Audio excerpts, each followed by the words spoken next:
పేతురు రాసిన మొదటి పత్రిక 5వ అధ్యాయం 8-9 వచనాల ప్రకారం, మీ విరోధి అయిన అపవాది గర్జించు సింహము వలె ఎవరిని మొరింగుదునా అని వెదుకుచూ తిరుగుచున్నాడు.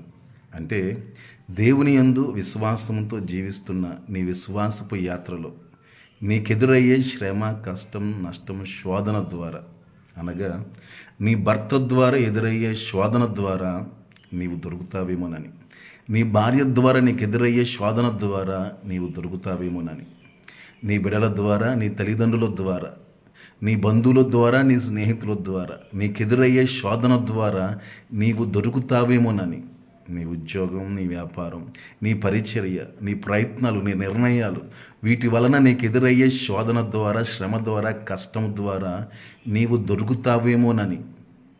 అంటే దేవుని యందు విశ్వాసంతో జీవిస్తున్న నీ జీవితంలో ఎదురైన ఈ ప్రతికూల పరిస్థితులను బట్టి దేవుని దూషించి విశ్వాసాన్ని విడిచిపెట్టి నాశనం వైపు నడుస్తావేమోనని అపవాది గర్జించు సింహం వలె తిరుగుతూ ఉన్నాడు. అందుకే దేవుని పట్ల అవిశ్వాసపు ఆలోచనల చేత వాడు నిన్ను శోధిస్తున్నాడు, ప్రేరేపిస్తూ ఉన్నాడు. కాబట్టి 8-9 వచనాల ప్రకారం నిబ్బరమైన బుద్ధి కలిగి మెలకువగా ఉండండి. అంటే ఈ లోకమందు నీ సహోదరులకు కూడా, ఈ లోకమందున్న నీ సహోదరులకు కూడా ఇటువంటి శ్రమలే నెరవేరుతున్నవని ఎరిగి విశ్వాసమందు స్థిరంగా ఉండండి. దయచేసి పాపము చేయొద్దు, అపవాదికి అవకాశము ఇవ్వద్దు.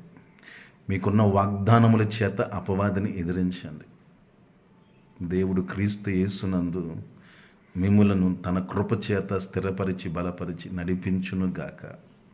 ఆమేన్.